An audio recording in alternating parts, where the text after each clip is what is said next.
and welcome to my pregnancy vlog, week 22 through 24.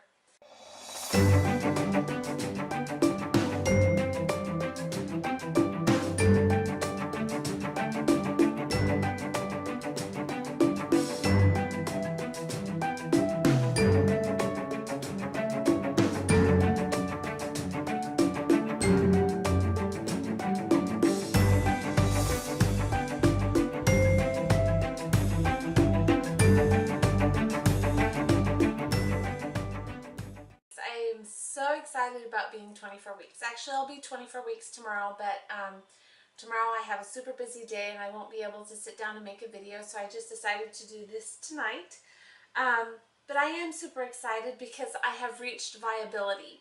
And I don't think with my other pregnancies that I actually thought about that so much, reaching that viability point. I mean, maybe in the back of my mind it was there, but with this pregnancy it feels like a huge milestone. I know when I first was diagnosed with my subchorionic hemorrhage and was experiencing hemorrhaging and bleeding and different things like that, and I finally got connected in with a good support group online, that one of the things they had really suggested was to have kind of mini goals, like 14 weeks, the risk of miscarriage even with a subchorionic hemorrhage goes down significantly. So like make that maybe your first goal. I just want to make it to 14 weeks, and then from there go to, I want to make it to 20 weeks because then I'm closer to viability, and then the viability point of 24 weeks where the baby does have a chance of surviving.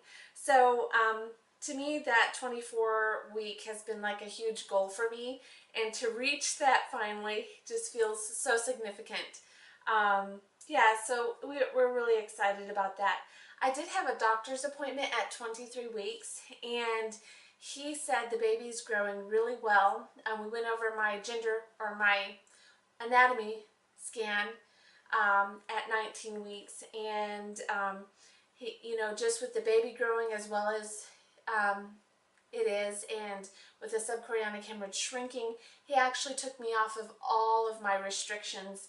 I was a little surprised, but I'm happy too. He's not going to do another ultrasound until 30 weeks, which I know, like, in some ways I would love to know where the subchorionic hemorrhage is. Like, has it shrunk even more since it's been 3 weeks since I had a scan? Part of me in the back of my mind, I'm thinking, the thing could even be gone by now.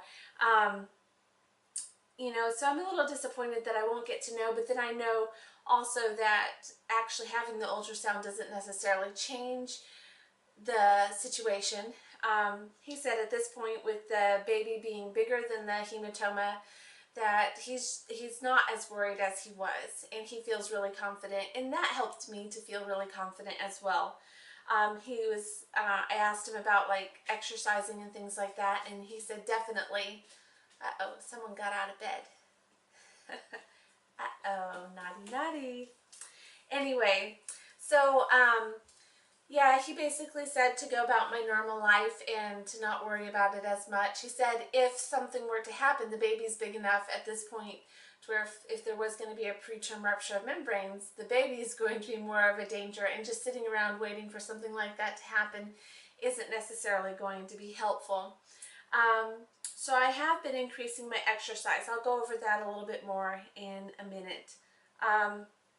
As far as symptoms,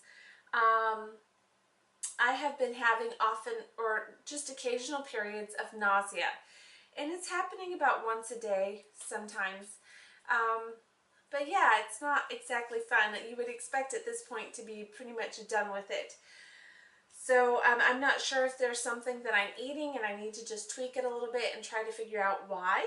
But yeah, I've been having some nausea. The other symptom that I'm not too happy about is I've been losing a ton of hair.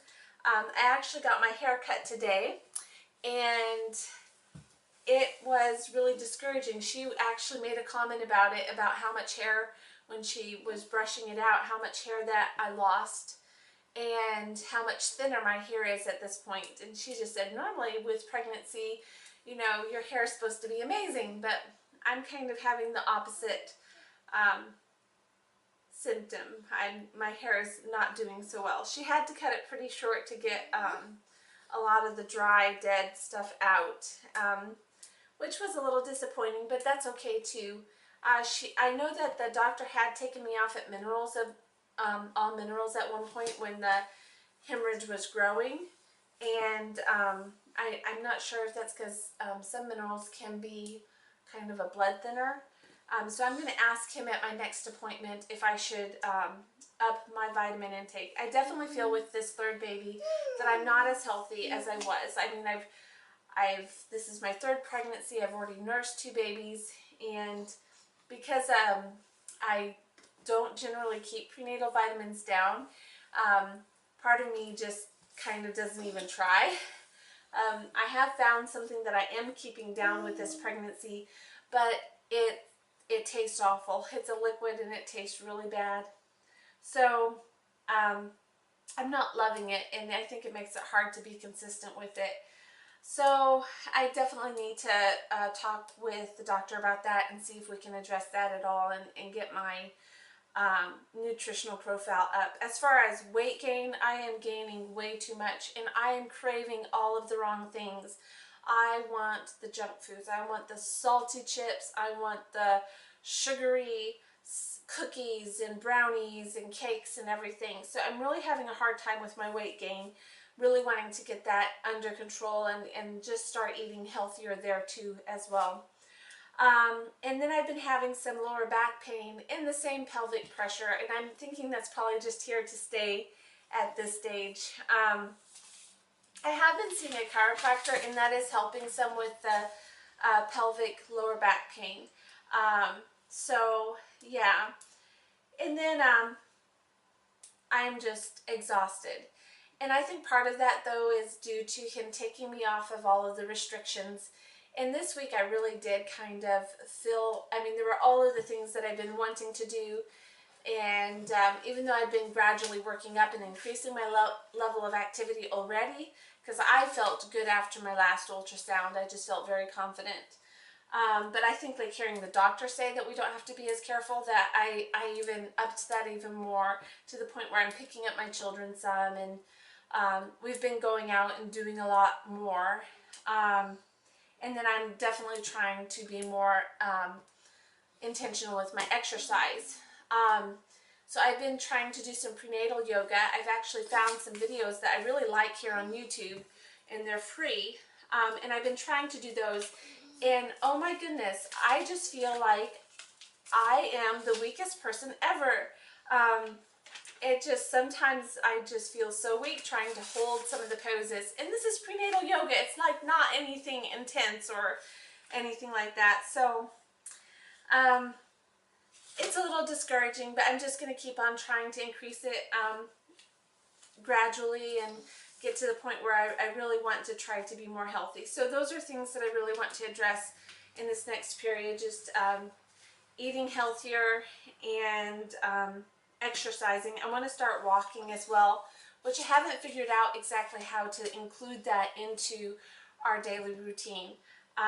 This week, like I said, we've just been crazy busy. There's been something going on every single day.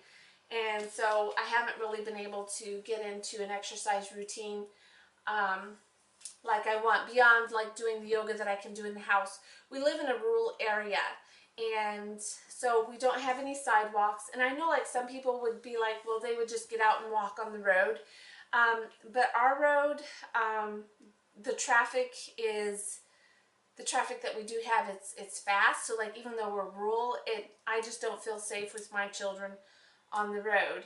So I'm trying to think of another way where I don't really think at this point I can push around a double stroller with the both of them in it. And before, like if I was going to walk on the roads, that's what I would do, because I felt the safest with them in the strollers. So yeah, still trying to figure that out. And my husband's working really late right now, so doing it when he gets home is kind of not an option. Plus, by the time he gets home, I'm so exhausted anyways that I don't really even have the energy to get out and do a walk. So yeah, that's just a real quick 23 to 24 week update. The baby is still moving. It's just amazing to be able to feel the movement, and to even Joe has been able to finally feel the kicks and different things like that. It feels even more special since it seemed like we had to wait a little longer with the anterior placenta to get to the point of being able to feel this movement. I still feel the kicks pretty much in the same spot that they were at 20 weeks, which really makes me a little bit concerned about the baby still possibly being in a breech position. And I know some people would probably be like, you're only 24 weeks, you have plenty of time for the baby to change. But just with my history with, you know, we had a very traumatic first birth experience that ended up in an emergency C-section, and it was due to malpresentation, and it was an undiagnosed malpresentation. And I just think that for me that there's this heightened sense of being aware of where the baby's at. Like, I was very aware in preparing for his birth of what his position was at. And I was doing a lot of exercises off of spinningbabies.com to try to bring my body into balance, to balance out all the ligaments and things like that, so that he would be able to hopefully be in a great position. And his birth was great. It was very easy compared to my first experience, and I was able to be back with him. So I feel like with as much as the modified bed rest as I did, that I'm a little bit behind as far as making sure that my pelvis does have mobility. I know some women don't have to worry about it at all. I feel like I have to work at it a little bit harder just because of I did have an injury to my tailbone in my early 20s. And so my pelvis is just a little stiffer, and some of those things, it gets a little more kinked. So I am seeing the chiropractor. I am starting some of the exercises to help with bringing my body into balance. Not really, they're not exercises to address a breech position, because those you don't really begin until 30 weeks. But I'm at least really trying to hit the balancing ones really well, and hopefully those will help. So anyway, I think that's it. Are you going to have a baby? Are we going to have a baby? You won't be the baby anymore. Can you say bye-bye? Can you say bye-bye? Look, how are you waving to the baby in the window? Say bye-bye to the camera. Say bye-bye. Say we'll check in with you again soon and let you know what's going on.